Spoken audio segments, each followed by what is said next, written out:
Hello and welcome to Ditching Hourly. I'm Jonathan Stark, and today I'm joined by productivity coach Carol Williams. Carol, welcome to the show. Thanks, Jonathan. It's great to be here. So for folks who haven't come across you before, could you tell them a little bit about who you are and what you do? I'd love to. So, you know, those developers, entrepreneurs that, they're kind of all over the place. They may or may not have ADHD, but what they know is they feel like they do, and they just keep working harder and they still don't have enough time. Mm-hmm. Well, I help those people through my coaching do more of the things that matter so that they can do what it is they want to do in their lives, whether that's spending more time with their families, playing more video games, right? or maybe even, or both, or maybe, spending some time working on their business and getting it to that next level, whatever that looks like to them. I love it. Yeah, that's the one I hear. I mean, of course, I hear all those things all the time, but one of the constant refrains of what I do is that people, developers, or whoever it is that is listening to me jabber, that they need to find time to work on their business, not in their business. And everybody knows, I think hourly billing is nuts, and hourly billing encourages you to spend all of your hours billable, which doesn't really encourage you to work on your business because it doesn't feel billable. It feels like you're losing your hourly rate every time you, write a blog post or whatever. So it's very common for people to think, oh, I just don't have the time to do marketing. I mean, it would be great for, if I could spend a few hours a week on positioning or outreach or creating YouTube videos for my channel. That would be great, but I'll do that someday when I have more time. Right. Right. So yeah. And my feeling, and probably yours too, is you'll never have that time unless you do something about it now. You gotta find the time. It's there somewhere. Everybody's got the same number of hours in a day. Right. Okay, so I noticed that you have this sort of metaphor of baking a cake. Can you like productivity can be as easy as baking a cake. What's that all about? Yeah, thanks for asking. So after, 10 or so years of kind of teaching and coaching on productivity, I came up with a model of my own, actually before COVID, beginning of 2020. And as it fell out of my hands, what ended up happening was that I had all these squares of categories, really, of things that help people be more productive. And what I did was I assembled it, and then I said, oh my gosh, it's like a cake, right? So the bottom is all about your health. Now this is something that we hear all the time, but yet we tune out. So it's things like all the way from food and exercise to meditation, medication, sleep, that kind of thing, taking care of yourself. The thing that we always leave for last is, in fact, a base layer and the beginning. The next layer up is all about your environment. So the pieces in this layer are everything from your physical space to surrounding yourself, not only with nice, neat, as neat as it works for you, physical space, but also to circle of support, right? So, we need the coaches, the masterminds, our wife or husband or whomever it is. We really need all of that support. So that's what environment is. And then the next layer up is going to be your productivity layer. This is where people usually start, but yet we really want to make sure those other layers are squared away. So that productivity layer is all around time and tasks. So the question or comment you had right at the beginning regarding how do I make time to work on my business, that's where that would fall, is that time and tasks. Related to that is the procrastination interruption piece, and then the power focus piece, right? Those are some of the key tenets of that. And then the tippity top is all about rinsing and repeating. And as somebody famous once said, sharpening that saw. And it's all held together by an icing of your why or your purpose, right? Because if we are doing this just kind of to not have a job, well, that's not enough, right? It needs to be more than that. And so which parts, and when you work with somebody, you work basically across the whole cake? Yeah. Okay, so let's, it's tempting to jump to top layer and talk about time and tasks. But I agree with you that that is not the foundational piece. And it's sort of, lipstick on a pig, to put it indelicately. It's just like, okay, it's different, but it's similar to when I see people who don't have a clear objective and have no strategy, and they're just like applying tactics in this random hope that what worked for someone else will work for them, even though they're in two completely different scenarios. So let's briefly go up from the bottom. So what are the really big things on the foundational layer of the sort of health, self-care? I mean, it's got to be sleep, right? Like that's... Yeah, it's got to be sleep. You are absolutely right. Sleep is it. And I positioned sleep right in the center at the bottom, right? Because if you don't have that, like, it's not like Jenga, right? You can't just take sleep out and have it all hold together. Just the opposite, really. Surprisingly, so besides that one, which is big, surprisingly, another one is something that many of my people, they'll have either ADHD or else feel like it. And those folks are the biggest resistors of meditation. Yet when that gets nailed, what happens is everything absolutely turns around. It is as if now your garden is tilled and ready for like just the right amount of rain and sunshine, like, right? And the seeds are planted. That meditation allows the brain to do its job, to think bigger, to think out of the box, to think, oh my gosh, wow, what will I want to do next year? What if I didn't have, that whale client? What would I want to do? And that allows you to then embrace some of the tactics, as you were pointing out. There's always strategies and tactics, and those are in the third layer, so that is just right. So those are two of the big ones, right? Sleep and meditation. Oh, great. Yeah, I like that. It makes total sense. Just before we move to the next layer, you mentioned that people have a tendency to really resist it. So what do you do? I'm sure people are listening, be like, oh, that's great for them, or yeah, that's a great idea, and I'm never going to do it. So how do you, I don't know, get them enrolled in the concept of going to bed at a reasonable time, or spending some number of minutes a day? How do you help them create those new habits? Yeah. Okay. So you asked kind of two questions. One is how to get them to meditate, and the other one is how to create new habits. So I'm going to start with the meditation one. So a couple of things. If we can gamify things, it usually gets done more often than not, because the whole gamification is fun for people, because there has to be challenge, novelty, and fun. So Headspace is a good place for many people to start with meditation. The other thing that this is actually came from one of my clients who was just like, so many people are so smart, kind of too smart. And this was a former engineer, MIT graduate. And so this is and if you could see me, what I'm doing right now. So I'll say what I'm doing, and listeners, you can hold up your hand. So do this. Hold up either your right or left hand, doesn't matter which one. Take your thumb, okay, and put it at the base of your pinky. And what we're going to do is, and we're going to do it right now, right here on this podcast, and let us just see how this works. So the first thing before we begin is I want everybody to be sitting up, okay? Put your butt right back in your chair, both feet on the floor, okay? Your whole foot.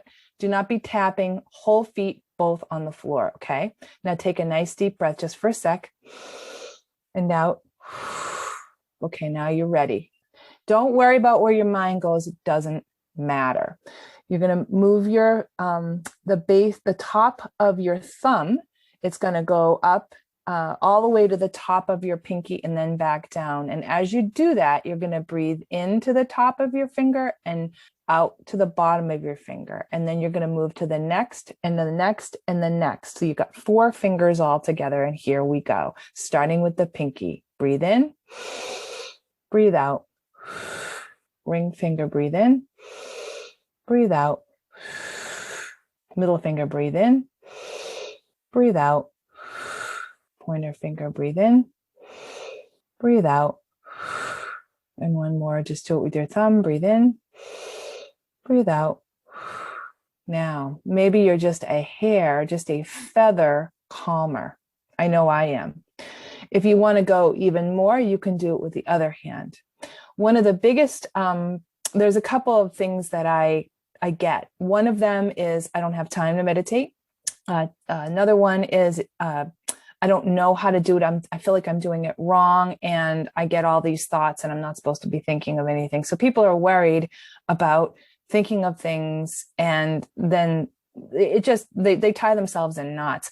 Doing this with their hands is like a game changer. So that's probably my favorite one. So there you go. That's the base layer. So, well, that was a first, guided meditation on ditching hourly. I like it. Okay, great. So that was meditation, and then creating new habits. Oh, right. So habits. All right. So here's what I'll say about habits. The temptation is to do all the things that you want to do, list them all out, try them all out, expect that you'll learn them within 1, 2 to 3 days, and if not, ditch the whole thing, right? That is the exact opposite of how to do it.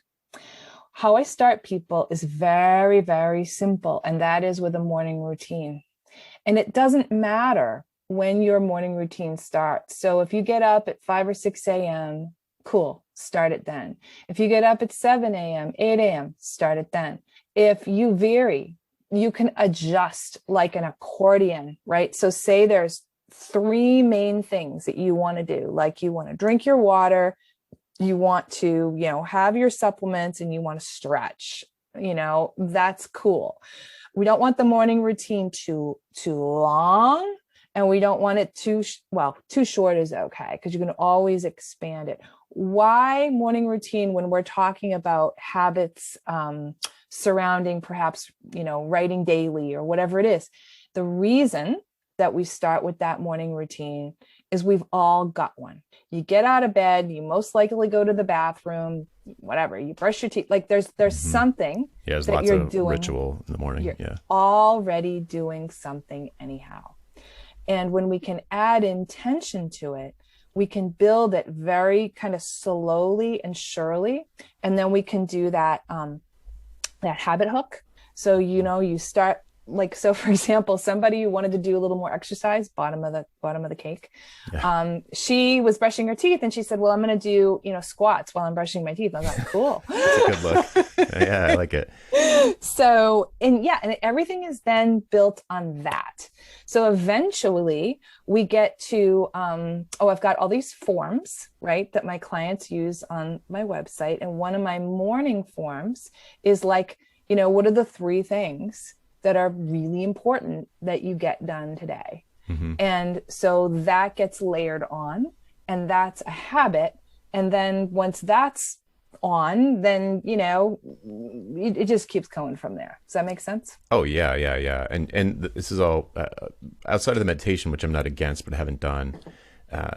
This is all maps to things I do, things I recommend my coaching students do. Right. I literally was on a phone call before this where someone was like, I know I should be doing this every day, but I don't know. It's been 2 weeks and I just never got around to it. And I said exactly what you just recommended. I was like, stack it on top of a daily habit that you already have. Right. And it's the perfect, the thing that he needed to do is the perfect thing to do on your phone while you're having coffee. So I was like, do you have coffee every morning? He's like, yeah. I was like, all right. So instead of doom scrolling on Twitter while you're drinking your coffee, just do this thing you're supposed to do. Mm-hmm. And he's like, oh, wow, I'm going to try that. What's interesting, Jonathan, is that, again, a lot of my people have ADD, ADHD. And the thing is with that is that there has to be a lot of external reminders. So whether it's writing it on the bathroom mirror, writing it on sticky on the toilet, like you would be shocked and amazed, but it has to be literally written out like a checklist and switched often, because then you don't see it, right? It's like the picture on your wall you don't see. Meaning move it to a different location, or do you mean change what's on it? Move it around, rewrite it, maybe put it on a different, color piece of paper. Got it. Right? It's always, there's 3 things. There's challenge, novelty, and like motivation, I think, is the third one. Sorry, I'm not remembering what the third one is, but we want to make sure there's novelty, because when there's no longer novelty, the mind wanders. And when the mind wanders, they're not, then they procrastinate. So, right. So it has to stay fresh and fun and interesting and high dopamine. Dopamine deficiency is very common in people with ADHD, which is why they love like video games. There's a lot of dopamine going down there. Oh, cool. You know? Good tip. Yeah, I like that tip of like having it physically somewhere where you will see it, and then adding some novelty by putting it on a different color sticky or rewriting it, or a different pen or Sharpie, or move it to the bathroom mirror or whatever. Yeah, that's great. I think I've never thought to do that or done that, but I am 100% sure just hearing you say it that would be effective. Yep, it is. Cool.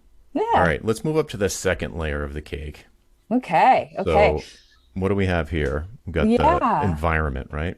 The environment layer, sure. So your environment is everything external. So not so different than the bathroom mirror, right? That's really important. So it's interesting, right? So people that I work with, they're usually visual people. So they want to see everything outside. So they have piles and things and everywhere, right? But also too, it's a double-edged sword.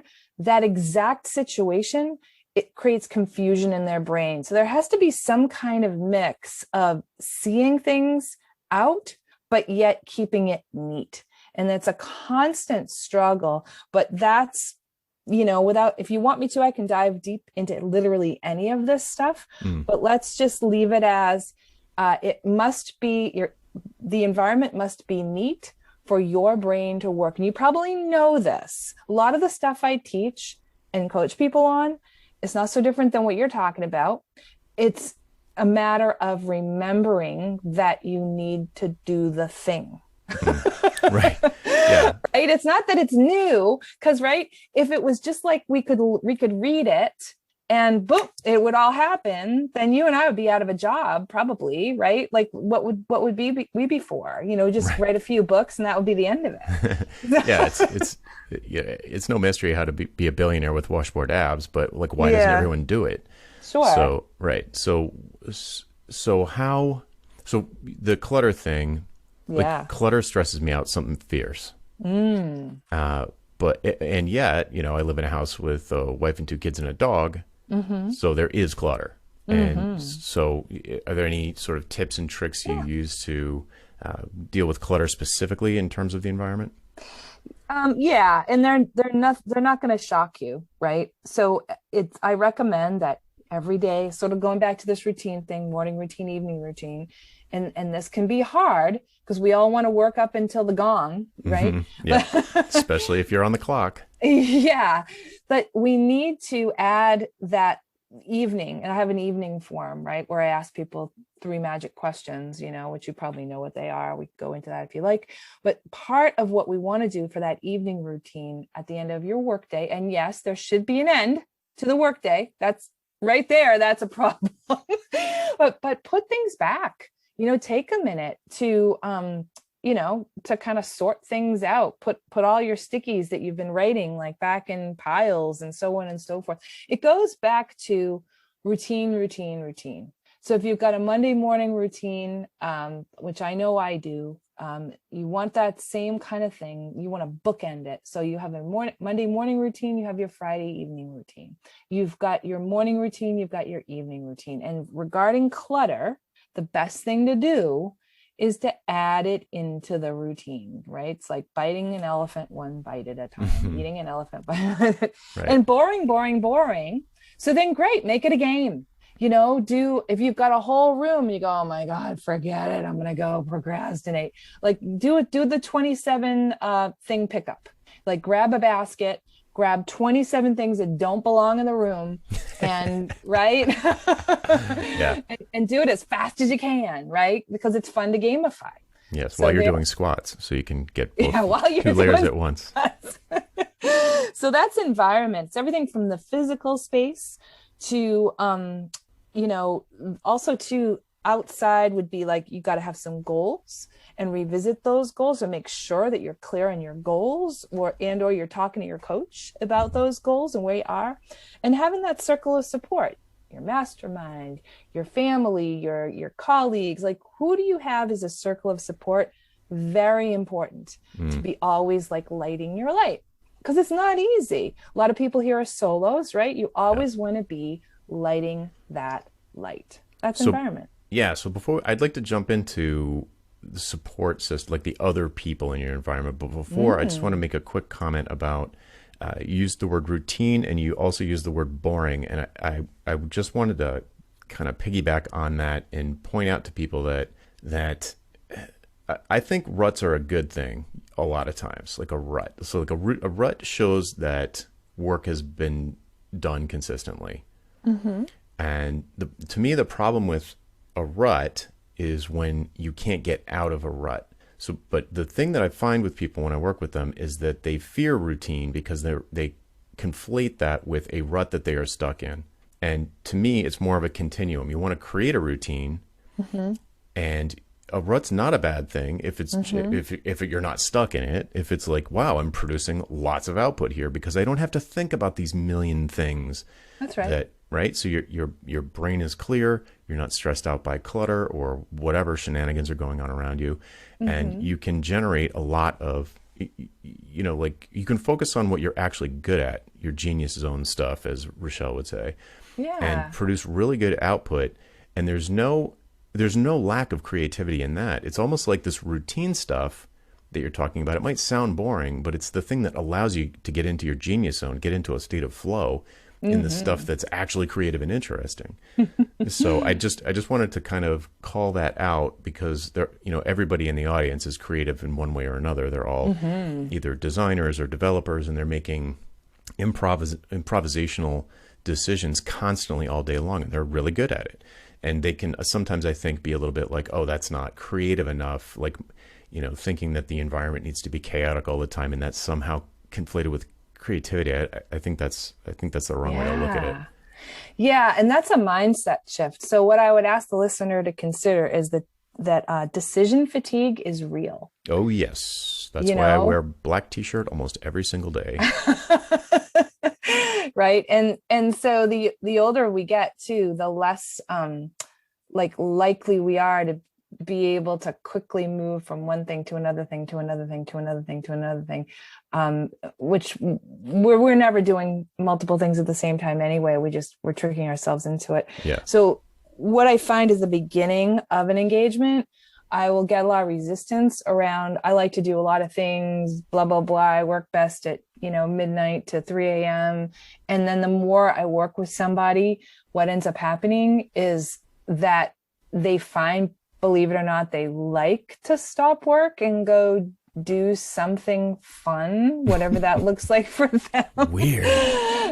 They're getting more done in less time. Yeah. And it's definitely counterintuitive. So it takes a leap of faith at the beginning to, person X listening to this, the dear listener, as you say, has to, say, maybe they do know what they're talking about. I'll just go ahead and try it on for 2 weeks and see what happens. And dear listener, I hope that you write to Jonathan and let him know what happens. Yeah, that'd be great. Yeah, I get questions like this all the time because people think I'm super productive, and really I'm not. I don't feel very productive. They're like, but how do you write, every day? How do you write an email every single day? And I'm like, I don't know. I literally never go on social media. Like that, like occasionally I'll go on Twitter, but barely ever. And it's like no Facebook, no Instagram, no TV, none of that. It's like, I'm not that productive. I just cut out a whole bunch of procrastination stuff.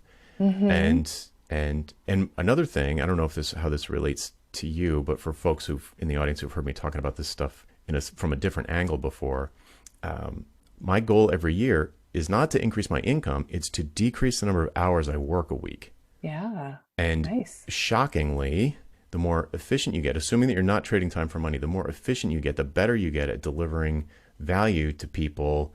The better you get at it, the less time you need to spend doing it. So just imagine if I said to you, dear listener, if I said to you, from now on, you can't work Thursdays anymore. Mm-hmm. Guess what would happen? You'd fit everything into the other 4 days. That's right. Guaranteed, guaranteed. And then you'd have the whole Thursday left over to do whatever you want. You know, I would hope to be your marketing day if it were me, because I know you're probably not spending enough time on that right now. But it could be meditation, it could be other foundational cake stuff. But I promise you, I know everybody I've talked to that have done this, that just blocked out a full day in their calendar, and everything just fits into the other 4. It's shocking. You'd think there's no way. There's no way I could fit everything into the other 4 days. And maybe there's some outliers out there that are just like buried and overcommitted to client work and billing for their time. But in general, it's totally doable. It sounds a lot harder than it actually is to just move your meetings to the other days and block that day out for whatever. It's your shock absorber, or it's your big thinking day where you know, whatever it is. It's totally possible. It is totally possible. And what I'll say to the dear listener is that the time zappers are very sneaky. They're very sneaky. And what happens is they get under your skin so you don't even know they're there. And I know I'm being a little bit out there. I want to say this for me. Okay. Last week, today as we're recording, it's a Monday. Last week, I was on vacation. On purpose, I did not bring my phone with me. Like, I left it in the car. I left it other places. You know, I put it on airplane mode. Okay. I woke up this morning with this feeling, because it's my first day back at work, with this feeling of, and then, you know, why not throw myself under the bus?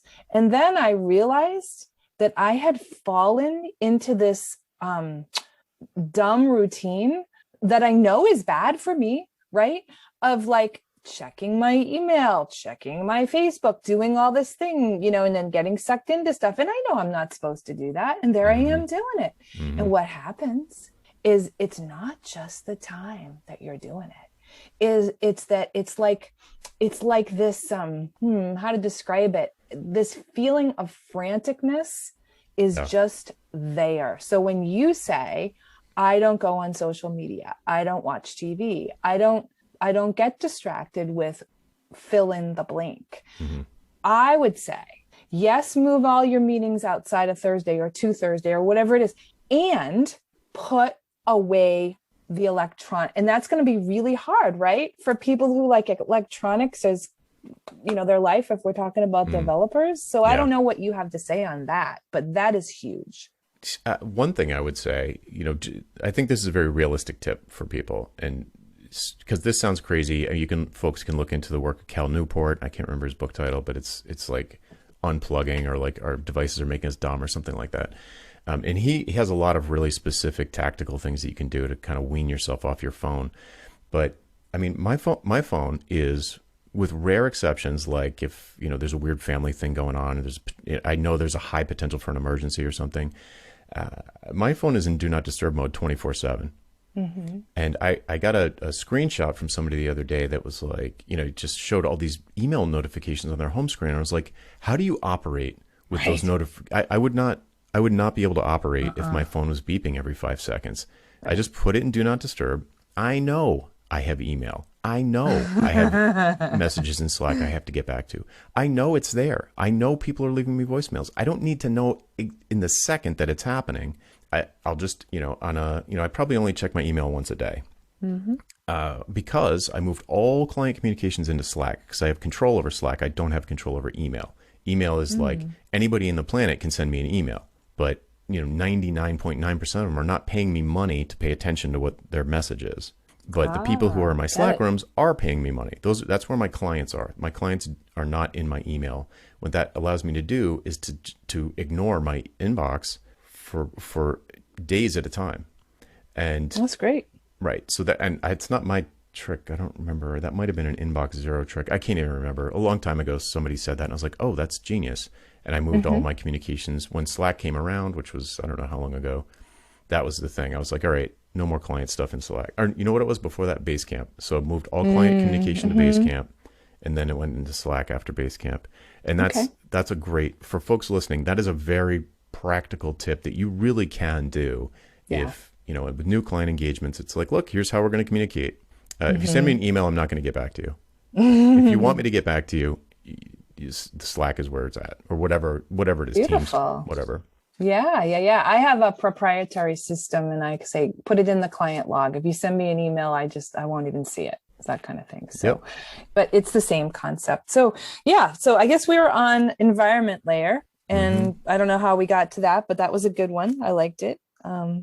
Yeah, So yeah, let's move up the food chain. So yeah. the top layer is not the icing yet, but the sort of productivity layer at the top. Yeah, yeah, yeah. So productivity layer, there are four pieces: power focus, remembering to remember, time and tasks, and procrastination and interruptions. Hmm. So out of all of those, I have to say that the most powerful one is that power focus. What does that mean? So it requires you to, first of all, decide what it is you're going to focus on. It's the antithesis of that person who's getting all of those notifications on his home screen. Mm-hmm. It's being able to, what you're doing is what I would term power focus, right? You and I right now, we're not looking at our phones. We are 100% engaged and we're here. When we can be hyper focused, power focused, and also too I've listened to your podcast before, Jonathan. I know you've got your to-do list. You've always got Yes, your to-do list. a It daily comes to-do in, list. yeah, and it comes in different, like you do it different ways. So that's your way of organizing the stuff that has to get done that day. It just might not be in a certain order. Mm-hmm. That's fine. I'm certainly not anybody who says, well, thou must do it this way because, it doesn't make any sense. So, but when we can power focus, hyper focus, and have thought about going back to those morning routines, right? Going back to those habits, have thought about, okay, here are my priorities. Now that's that winning combination. And when you have that, now the remembering to remember, that means, oh gosh, was I supposed to do blah, blah, blah, blah, blah. That's a thing, believe it or not. That happens all the time. The procrastination, really gets, pushed to the side. There still can come some procrastination in terms of perfectionism, all different stuff that. Interruptions, we've kind of covered that, right? Most of the time I find people actually interrupt themselves.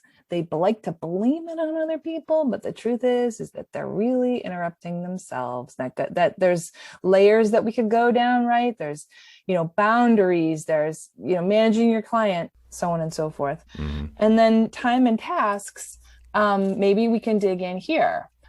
Because it sounds to me, listening to you, like there's this little bit of like, when I coach people, why can't they just take Thursdays? Like what's going on with people? Oh, yeah. No, I mean, I don't expect anybody to ever be like, oh, why didn't I think of that? Yes, I'll do that. Like it never happens like that. There always needs to be some kind of, convincing is not quite the right word, but you said earlier, it's like it's somehow you need to encourage them to take the leap of faith.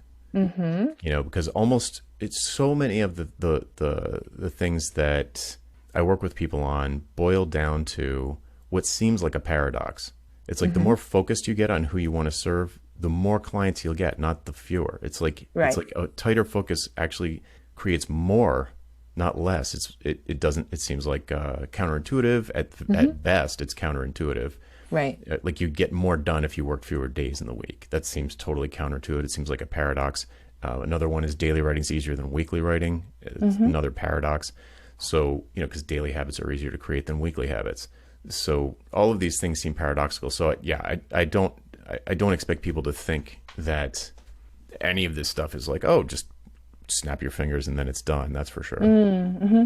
So time and tasks, when you think about that, that's a pretty big piece of cake. And if we're, I like the cake, but I'm getting hungry now. Yeah. And what I've recommended sometimes for people who are really, really in the thick of it is to actually leave their office. Most people have a home office that I work with. It's solos and very small companies. Yeah. And, go rent a hotel room for the day, whatever you need to do. Yep. And it's amazing. I had one developer, and she said it was something she didn't think she should do, or thought it was weird to spend money on, but came back with all these, like, good ideas. And anyway, you really do. And I say, heck, don't just do it for like a day, do it for a few days. Like, when we surrender to that inner knowing and relaxation, and really all that stuff just kind of falls to the side. The stuff that we think we have to do, but can I fit it in?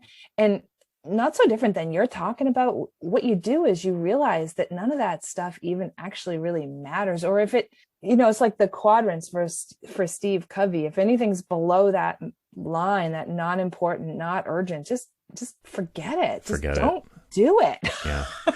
Right. So, and that way you really can begin to do the big stuff. Related to that is the lighting your light piece, which is on the environment layer. And so what I mean by that is, why are you doing what you're doing? And that's a little bit of imposter syndrome. It's the antithesis of imposter syndrome. Like, who am I to, right? It's like, well, what's your bigger mission? Why are you out there doing it anyway? And why'd you pick this? Yeah. And it all really gels together. So going back one more time to, how do I find time to work on my business? I like the idea of pick a day. The other thing I have is something called majoring and minoring, which a lot of people love. And here's what I mean by that.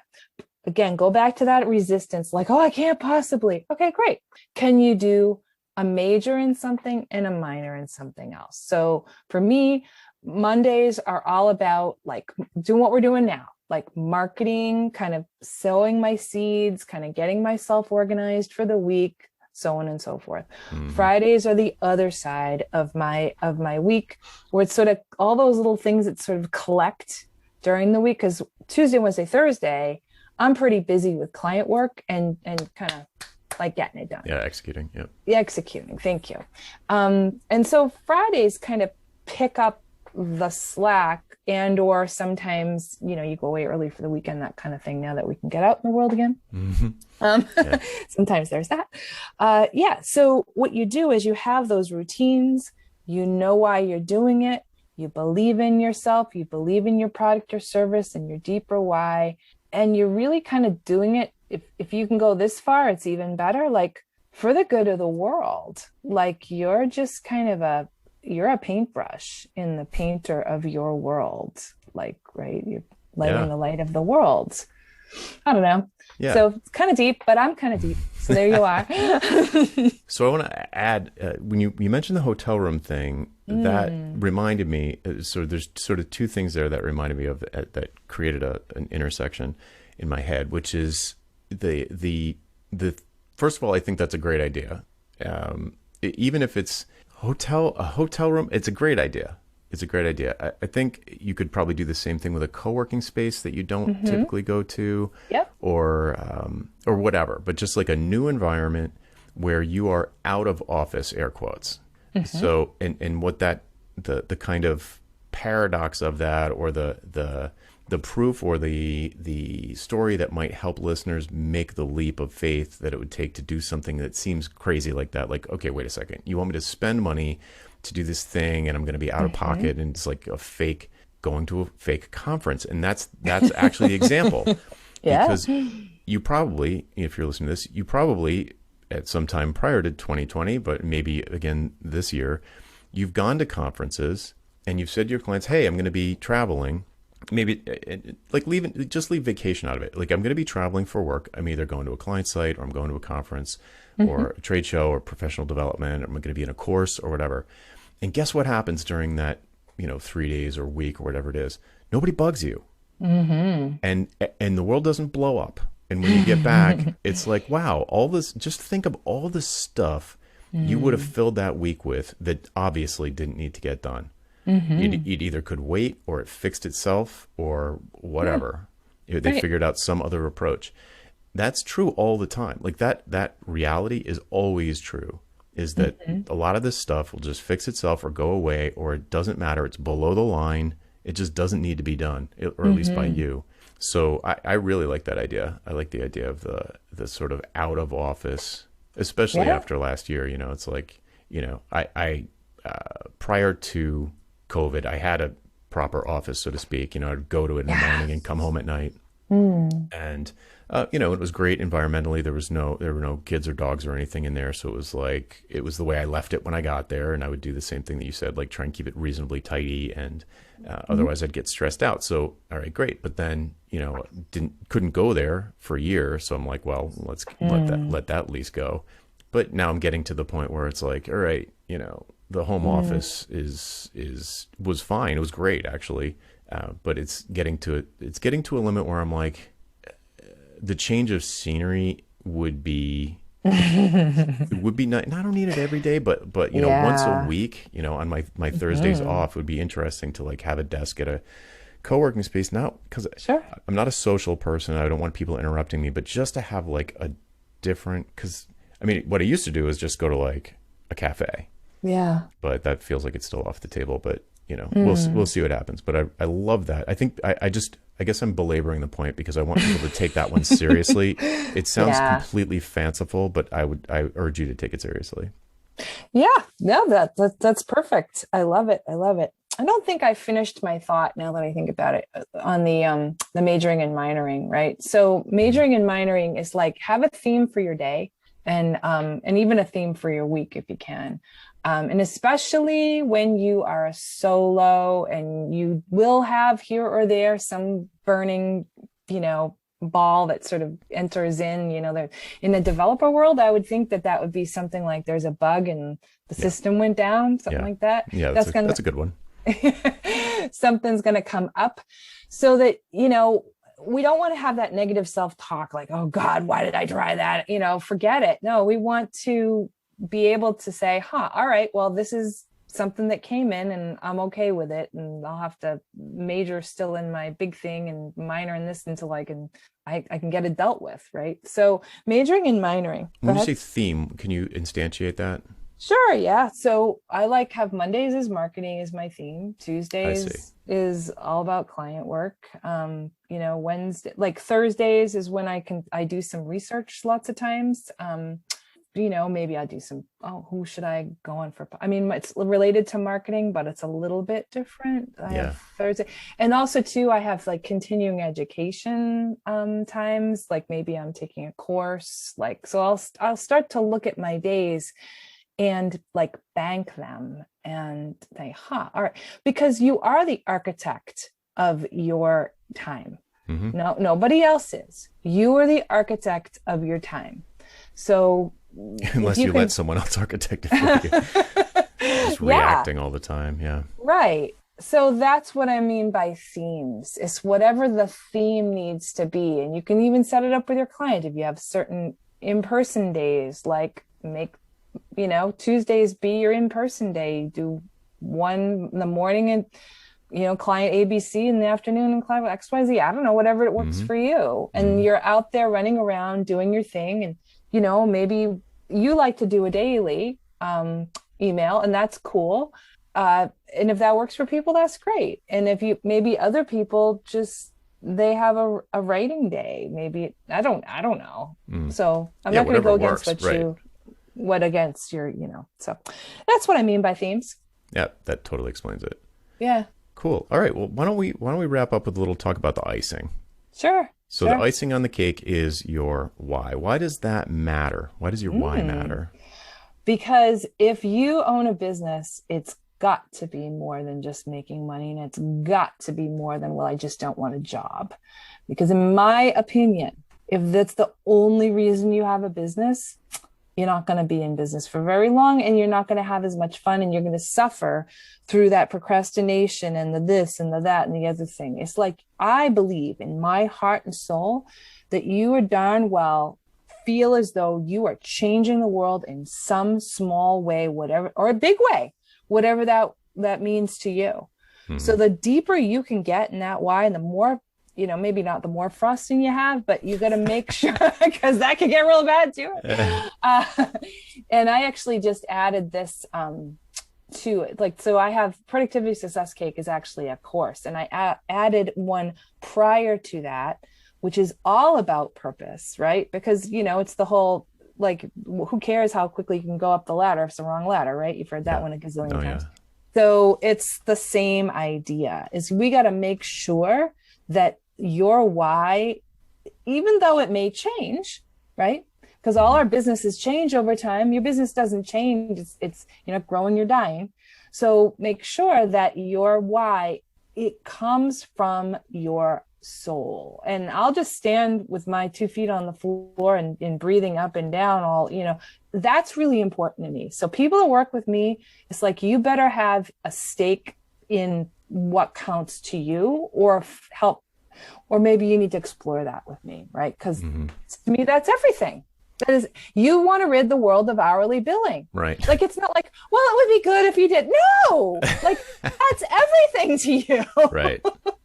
Yeah, So it informs thank you, literally Steve. every decision I make. Every decision you make. And So if you that's and with exhausting. without that, you don't it's really hard. It makes it way harder to make all the decisions. Like how much to price something at, like what products to create or release, like what clients to work. It makes all of those decisions like really hard. And just as a practical matter, and I know this from being on the outside, so in other words, like even when you're free of the forest for the trees problem.